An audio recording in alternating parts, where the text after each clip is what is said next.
1933. René Lacoste creates the polo. The tale of how a father's simple challenge to his rebellious young son laid the foundation for a company now valued at over $10 billion is not just remarkable, it's the stuff of legends. It all started in the heart of Paris on July 2nd, 1904, when a child was born into the Lacoste family, a lineage steeped in privilege and societal prominence. This child, René Lacoste, the son of Jean-Marie Lacoste and Magdeleine Leroy Lacoste, was destined for a life cushioned by the comforts and luxuries of high society. Yet, within the young René, there brewed not just a contentment with leisure, but a burgeoning passion for a sport that was to shape his very destiny: tennis. From a tender age, René's affinity for tennis was unmistakable. At 15, he discovered not just a sport, but a calling that resonated deep within his spirit. This passion, however, was initially met with skepticism from his father, who harbored doubts about the viability of a career in tennis.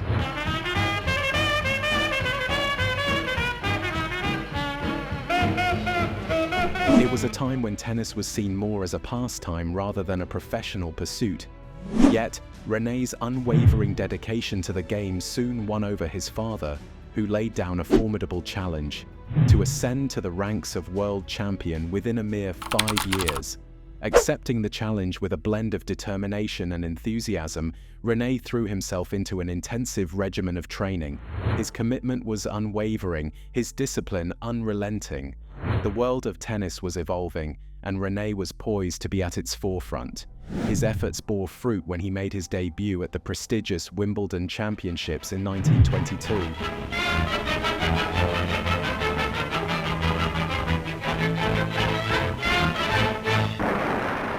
Though his initial foray ended in defeat, it was a critical moment of learning and growth, a stepping stone toward future triumphs.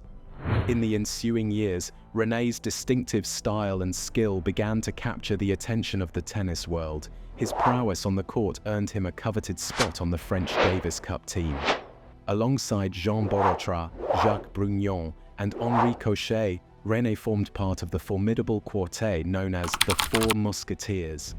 This nickname was a testament to their skill, unity, and dominance in the sport, much like the legendary characters of Alexandre Dumas's novel. The year 1925 emerged as a watershed moment in René's tennis career. He reached the finals at Wimbledon, facing off against his teammate Borotra. In a twist of fate, René was bested in this encounter. However, far from being disheartened, this loss only fueled his resolve. It drove him to clinch the French Championships title later that year, a victory that was both a personal triumph and a fulfillment of the promise he had made to his father. The following year, Wimbledon witnessed a riveting rematch between René and Borotra, where René emerged victorious, affirming his status as a champion and a force to be reckoned with in the world of tennis. It was not just René's victories that captivated the public, but also his strategic and methodical approach to the game. His style of play, marked by patience and cunning, earned him the nickname the Crocodile.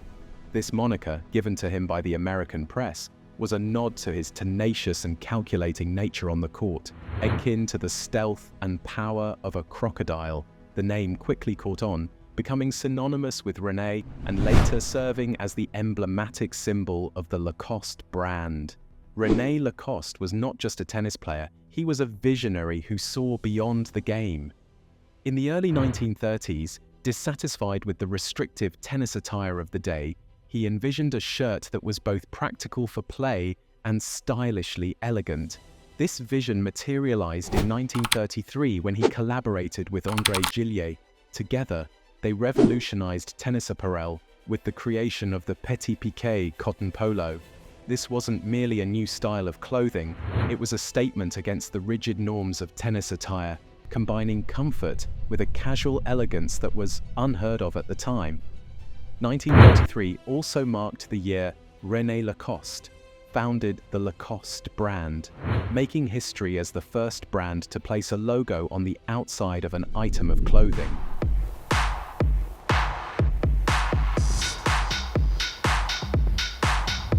The crocodile emblem, a nod to his nickname, became a symbol of quality and authenticity. distinguishing Lacoste from its contemporaries. But Lacoste's story is not just about René, it's also about his wife, Simone Thion de la Chaume, a formidable golf champion whom he married in 1930.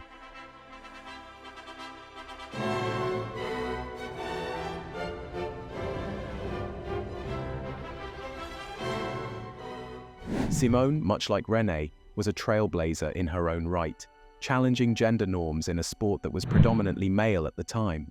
Together, they embodied the values of excellence, humility, passion, and fair play, values that would become the cornerstone of the Lacoste brand and be passed down to their daughter, Catherine Lacoste, a world team golf champion. As the 1950s dawned, Lacoste began to spread its wings, reaching international markets and expanding its product line to include a children's collection.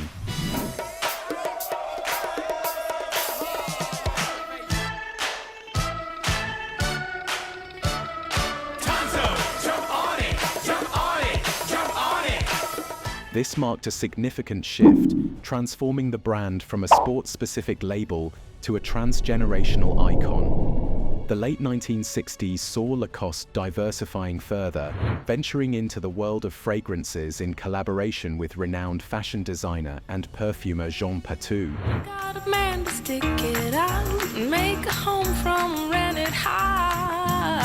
This move was emblematic of Lacoste's desire to capture the essence of its brand in various forms. The 1970s and 1980s were decades of expansion and consolidation for Lacoste.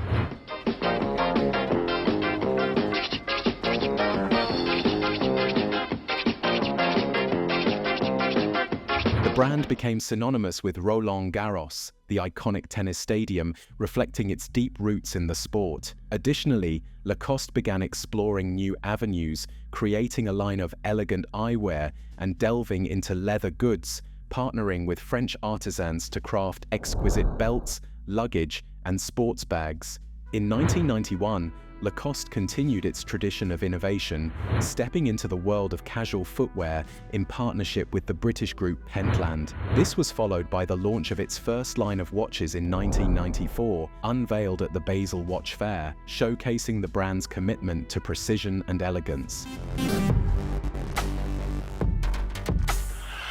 Beneath the surface of this global fashion empire lies a heart driven by philanthropy and social responsibility. The Lacoste Foundation, established in 2006, epitomizes the brand's commitment to societal well-being. Focusing on aiding young people from disadvantaged backgrounds, the foundation is a bridge between the world of fashion and the realm of social impact, ensuring that the legacy of Lacoste is as much about giving back as it is about luxury and style. Ici, à la risque pour continuer la formation professionnelle.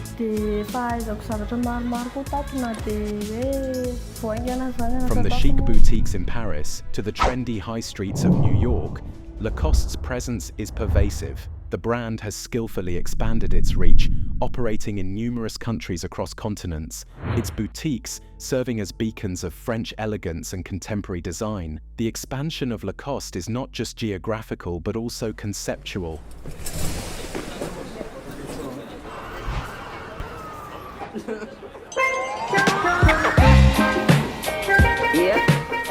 The brand has evolved to encompass a wide range of products, far beyond the initial offerings of tennis apparel. The Lacoste of today dresses men, women, and children in attire that balances casual comfort with a touch of refined luxury. From crisp shirts and elegant skirts to sophisticated leather goods and fragrances, the brand's portfolio is a testament to its versatility and its commitment to catering to the diverse needs of its clientele. The introduction of footwear, eyewear, and even home textiles has seen Lacoste become a lifestyle brand, transcending the boundaries of traditional fashion. The acquisition of Lacoste by Maus Frères SA in 2012 marked a new era for the brand.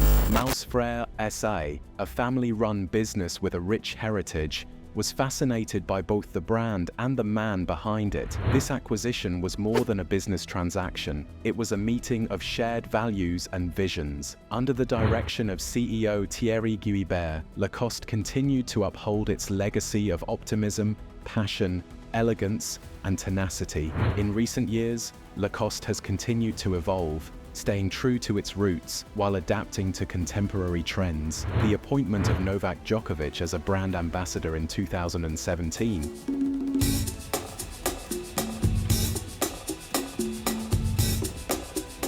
and the introduction of Louise Trotter as creative director in 2018 have infused the brand with new energy.